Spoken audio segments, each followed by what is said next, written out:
beribadah, kita berdoa dulu ya. Terima kasih. Terima kasih Tuhan. Kita mau ibadah. Pimpin ibadah kami sampai selesai. Terima kasih Tuhan. Amin. Hai adik-adik, selamat hari Minggu. Kita mau bersyukur kepada Tuhan bahwa hari ini kita bisa bersama-sama untuk datang memuji Tuhan, meninggikan nama Tuhan. Walaupun mungkin kalian ada di rumah secara online ya adik-adik. Semua kalian yang sudah siap untuk memuji Tuhan, boleh berdiri. Kita memuji Tuhan kita dengan semangat, dengan gerakan, kita menaikkan pujian kita setinggi-tingginya. Setinggi-tingginya langit, lebih tinggi kasih Yesusku. Sedalam-dalam lautan, lebih dalam kasih Yesusku. Seindah-indah pelangi, lebih indah kasih Yesusku. Kasih Yesus, oh kasih Yesus, mengalahkan segalanya. Kasih Yesus, oh kasih Yesus, mengalahkan segalanya. Ya, kasih Tuhan kita itu lebih tinggi dari langit ya adik-adik, lebih dalam dari lautan, lebih indah dari pelangi. Kita mau nyanyikan pujian ini dengan penuh semangat ya adik-adik. Setinggi-tingginya langit, lebih tinggi kasih Yesusku. Sedalam-dalam lautan, lebih dalam kasih Yesusku. Seindah-indah pelangi, lebih indah kasih Yesusku. Kasih Yesus, oh kasih Yesus, mengalahkan segalanya.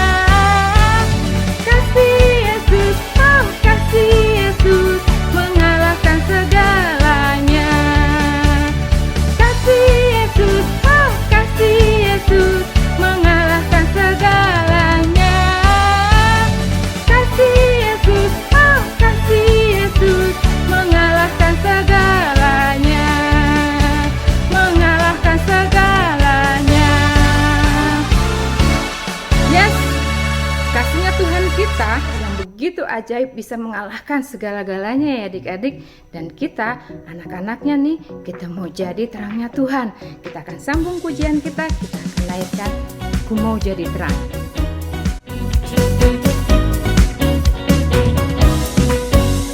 Ku mau jadi terang, ku mau jadi terang, ku mau bersinar dalam gelap. Ku mau jadi terang, ku mau jadi terang, bersinar bagi Tuhan. Mau jadi terang, ku mau jadi terang, ku mau bersinar dalam gelap. Mau jadi terang, ku mau jadi terang, bersinar bagi Tuhan.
mempancarkan terangnya Tuhan dalam setiap kehidupan kita, melalui perkataan kita, melalui tingkah laku kita, melalui setiap musim dalam kehidupan kita ya adik-adik, dimanapun kita berada, baik itu di rumah, di sekolah, dimanapun kita bisa menjadi terangnya Tuhan. Nah, yuk teman-teman, mari kita berdoa untuk ongkos kita dengan doa 5 jari. Tuhan Yesus, kami mau berdoa untuk ongkos kami. Mereka adalah orang yang berharga di mata Tuhan. Kami perintahkan keluar semua kuasa yang menghalangi ongkos kami. Roh Kudus, sentuh hati mereka, agar mereka dapat mengalami perjumpaan yang manis dengan Yesus. Melalui kami yang kecil ini, kiranya Tuhan pakai menjadi alat yang luar biasa. Terima kasih Tuhan Yesus, haleluya, amin. adik-adik, kita akan mendengarkan firman Tuhan. Kalian boleh duduk. Kita akan siapkan hati kita, pikiran kita.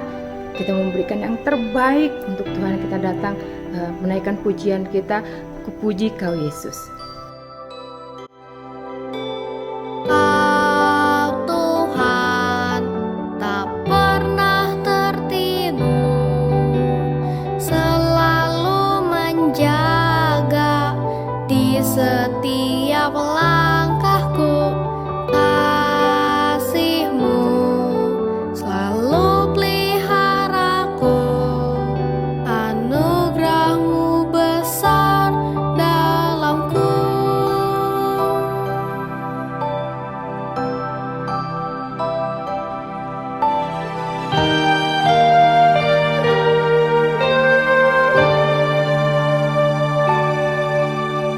Kau Tuhan tak pernah tertidur, selalu menjaga di setiap langkahku. Kasih-Mu selalu peliharaku, anugerah-Mu besar dalamku. Ku puji Kau Yesus karena kebaikan-Mu, ajaib perbuatan-Mu di dalam hidupku. Ku akan setia mengiring-Mu Yesus dengan segenap hatiku.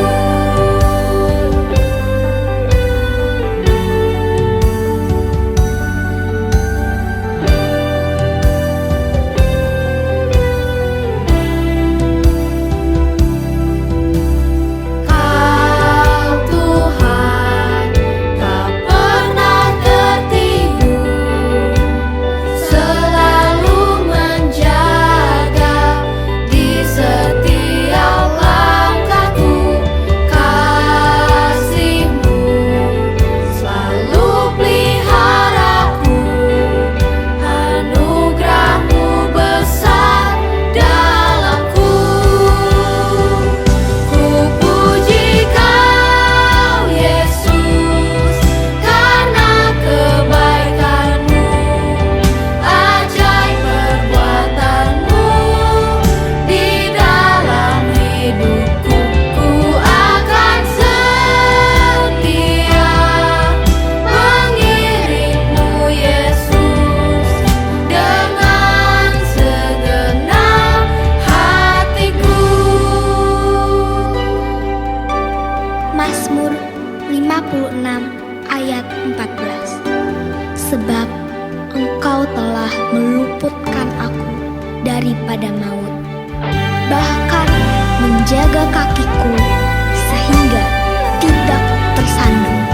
Maka aku boleh berjalan di hadapan Allah dalam cahaya kehidupan. Ku puji Kau Yesus karena kebaikan-Mu, ajaib perbuatan-Mu di dalam hidupku. Ku akan setia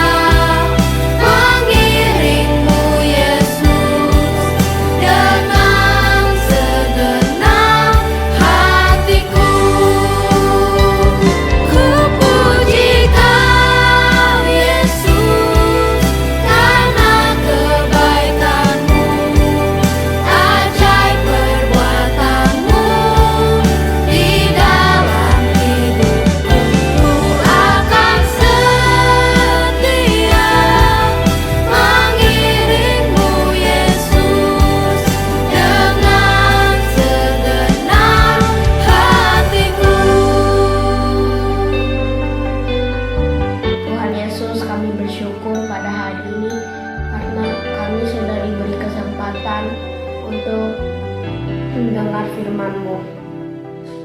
Kami mengundang Roh Kudus-Mu untuk membuka hati dan pikiran kami. Dalam nama Tuhan Yesus kami berdoa. Amin. Adik-adik, hari ini kita akan belajar tentang taat kepada pemerintah. Mari kita lihat kebenaran firman Tuhan dalam Yakobus 1 ayat 22. Tetapi hendaklah kamu menjadi pelaku firman dan bukan hanya pendengar saja. Sebab jika tidak demikian, kamu menipu diri sendiri. Sebagai orang Kristen yang sejati, adalah orang yang benar-benar hidup sesuai dengan kehendak Tuhan, yaitu menjadi pelaku firman. Salah satu tindakan pelaku firman adalah dengan melakukan ketaatan. Kita bisa melihat teladan dari Tuhan Yesus, karena Tuhan Yesus menunjukkan ketaatannya untuk melakukan kehendak Bapa, yaitu di dalam Filipi 2 ayat 8. Dan dalam keadaan sebagai manusia, ia telah merendahkan dirinya dan taat sampai mati, bahkan sampai mati di kayu salib. Tuhan Yesus taat sampai mati dengan rela melakukan penebusan untuk kita semua, melakukan kehendak Bapa. Dan salah satu keteladanan dari Tuhan Yesus ini bisa kita lakukan, terapkan dalam kehidupan kita sebagai wujud nyata kita terhadap kehendak Tuhan adalah dengan taat. Salah satunya taat kepada pemerintah. Mengapa kita harus taat kepada pemerintah? Sebelumnya, Cici mau kasih lihat satu gambar ini. Ada yang tahu gambar apa ini? Ini adalah gambar lampu lalu lintas. Siapa yang tahu apa tujuan adanya lampu lalu lintas? Coba tulis di kolom komentar. Ya, jadi lampu lalu lintas tujuannya adalah untuk mengatur lalu lintas yang lebih aman, supaya tertib, kapan pengemudi harus jalan, berhati-hati, dan berhenti atau stop, supaya kondisi jalan jadi teratur. Maka dari itu, aturan dari pemerintah yang mengatur tentang lampu lalu lintas ini harus kita ikuti. Jadi, mengapa kita harus taat kepada pemerintah? Nah, di Roma 13 ayat 1 kita baca sama-sama. Tiap-tiap orang harus takluk kepada pemerintah yang di atasnya, sebab tidak ada pemerintah yang tidak berasal dari Allah, dan pemerintah-pemerintah yang ada ditetapkan oleh Allah. Jadi alasan kita harus taat kepada pemerintah, sebab tidak ada pemerintah yang tidak berasal dari Allah. Dengan kata lain, pemerintah adalah wakil Tuhan di bumi.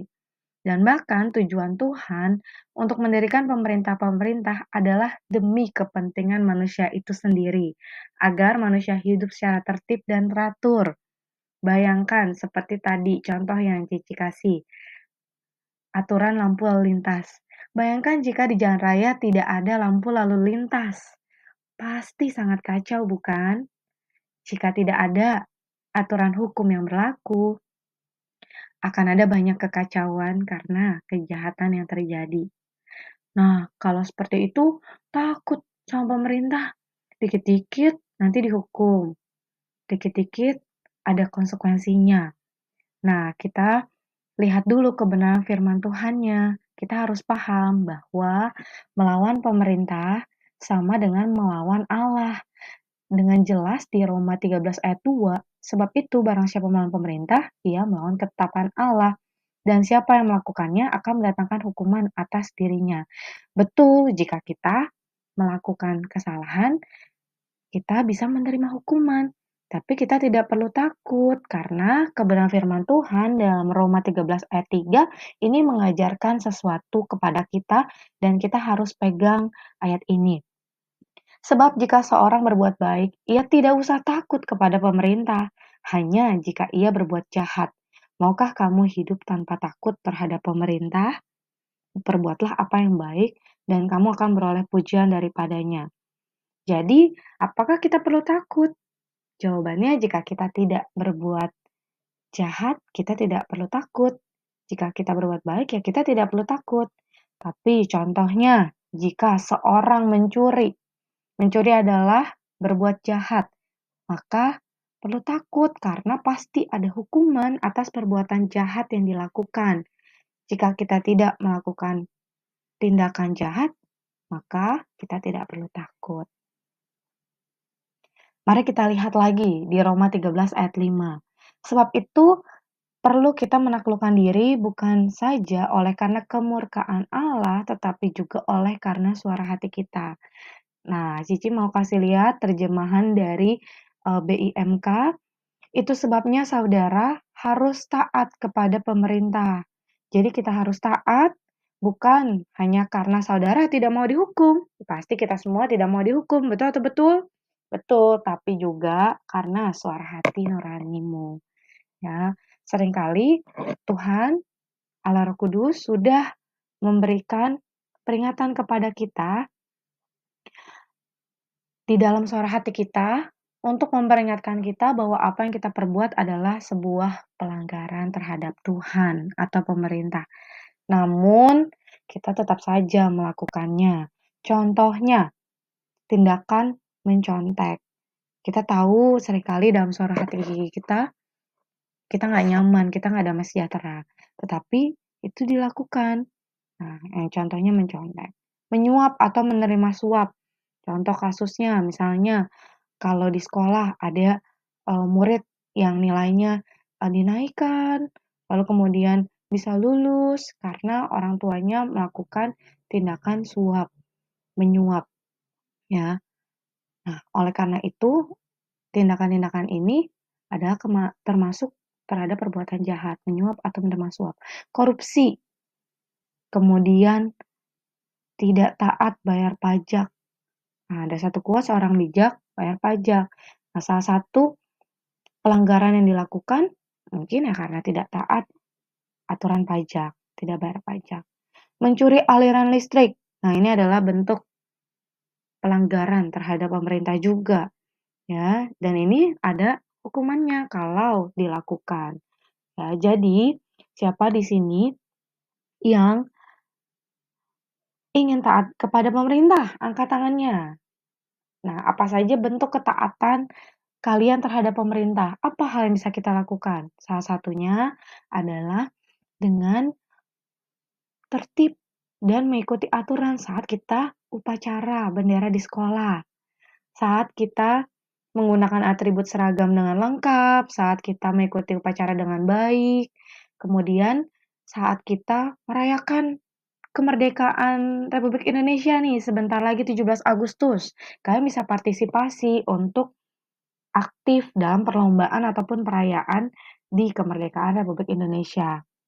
Itu adalah bentuk ketaatan kita terhadap pemerintah dan kita juga menaati setiap aturan yang berlaku, aturan lalu lintas, aturan bayar pajak, kemudian aturan membayar listrik dengan tepat waktu, ya, tidak mencuri aliran air ya dan lain-lainnya. Jadi, kalau kita mau taat terhadap pemerintah sama dengan kita menunjukkan bahwa kita adalah pelaku firman Tuhan. Ini adalah pertanyaan-pertanyaan yang bisa kita renungkan di rumah, ya. Apakah sulit untuk kita hidup taat? Mengapa? Ya. Nah, kalian bisa ceritakan. Mungkin kalian sama ini merasa sulit untuk hidup taat karena kalian tidak paham bahwa melawan pemerintah sama dengan melawan Allah. Yang kedua, ceritakan tentang pengalaman hidup kamu yang berhubungan dengan ketaatan. Oh iya, contohnya saya sudah taat, Ki. Saya mengikuti upacara bendera dengan baik, membawa topi, dasi, seragam dengan baik, dengan tepat. Nah, misalnya itu. Jadi, hari ini, dari perenungan kita ini dan dari pembelajaran yang Cici bagikan, yang pertama Cici mau simpulkan, Tuhan mengajarkan kita untuk taat kepada pemerintah. Walaupun mungkin ketaatan itu seringkali sulit, ya, tetapi Tuhan mengajarkan kita untuk taat karena mengikuti aturan pemerintah sama dengan kita mengikuti aturannya Tuhan, ya. Lalu kemudian yang kedua, taat adalah bukti bahwa kita menjadi pelaku firman. Dengan kita taat menunjukkan bahwa kita adalah anak-anaknya Tuhan, pelaku firman Tuhan. Jadi, sekarang Cici mau tutup firman Tuhan hari ini dengan ayat hafalan berikut ini. Ayat hafalan kita hari ini adalah sebab kesejahteraannya adalah kesejahteraanku. Yeremia 29 ayat 7. Kita ulangi sekali lagi ya. Sebab kesejahteraannya adalah kesejahteraanku. Yeremia 29 ayat 7 kita hafalkan dan kita taruh di dalam hati ya. Ayat hafalan kita hari ini mengingatkan kita bahwa di tempat kita sekarang ada, di kota kelahiran kita, di kota di mana kita tinggal, usahakanlah untuk kita bisa mengikuti setiap aturan yang berlaku, karena kesejahteraan di kota itu ada kesejahteraan kita juga. Semoga firman Tuhan hari ini bisa mengingatkan kita dan menjadi pegangan dalam kehidupan kita untuk kita taat kepada pemerintah, karena ketaatan pasti akan mendatangkan berkat bagi kehidupan kita dan bagi hidup banyak orang. Nah, adik-adik, tadi kita sudah belajar tentang firman Tuhan. Jadi, sekarang mari kita satukan hati, kita berdoa untuk adik-adik yang mau sungguh-sungguh berkomitmen menjadi pelaku firman Tuhan. Mari kita lipat tangan kita tutup mata kita. Tuhan Yesus, kami bersyukur untuk firman yang boleh kami dengar saat ini Tuhan. Dan saat ini kami ingin berkomitmen kepada Tuhan bahwa kami ingin menjadi pelaku firman Tuhan. Kami ingin taat kepada pemerintah yang ada di atas kami Tuhan. Dan biarlah semua orang bisa melihat bahwa kami adalah anak-anak Tuhan, dan kami bisa menjadi berkat untuk orang di sekitar kami. Mampukan kami Tuhan untuk bisa melakukan ketaatan ini dengan baik dan berpegang kepada firman Tuhan. Di dalam nama Tuhan Yesus kami berdoa dan mengucap syukur. Amin.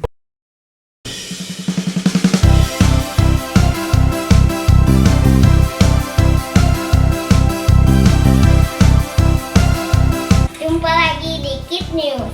Aku mau ingetin teman-teman untuk memberikan persembahan di kotak atau amplop yang ada di rumah kalian masing-masing, atau menggunakan QR Code dengan bantuan mama papa. Dan ini adalah nomor WA untuk teman-teman dapat memberikan kesaksian atau minta didoakan. Jangan lupa follow Instagram dan Facebook Live Kids serta subscribe YouTube channel Live Kids ya teman-teman. Oh iya, dan bagi mama papa yang belum tergabung di WA grup Live Kids, yuk segera menghubungi Live Kids. Sekian Kid News hari ini. God bless you. Shalom adik-adik, apa kabar? Semoga dalam keadaan sehat ya. Cici Koko mengajak adik-adik untuk dapat beribadah secara onsite di jam-jam ibadah yang ada dan dipastikan dalam keadaan sehat. Dan mulai bulan Juni 2024, ibadah onsite Live Kids selain diadakan di GSIA Bethlehem Surya Kencana di jam 8 pagi, jam 11 siang, dan jam 5 sore, juga diadakan di The Center Sentul pada hari Minggu jam 8 pagi dan di Gedung C4 Tengah Harapan pada hari Sabtu jam 5 sore. Untuk info lebih lanjut dapat menghubungi nomor Live Kids di bawah ini. Sistem presensi kehadiran adik-adik di ibadah onsite di 3 tempat ini menggunakan kartu absen. Jadi, jangan lupa kartunya dibawa dan tap di mesin absensi. Dan yang pasti, jangan sampai hilang ya adik-adik. Untuk adik-adik yang belum mendapatkan kartu, dapat menghubungi guru kelas masing-masing saat hadir di ibadah onsite. Hadiah kerajinan dihitung berdasarkan kehadiran adik-adik di ibadah onsite sesuai data yang masuk ke sistem absensi Live Kids. Untuk adik-adik yang belum bisa beribadah secara onsite, dapat beribadah secara online di YouTube channel Live Kids jam 9.30 pagi. Adik-adik dan mama papa juga dimohon untuk memperhatikan info yang ada di grup WhatsApp Live Kids atau media sosial Live Kids agar tidak ketinggalan info seputar kegiatan-kegiatan Live Kids.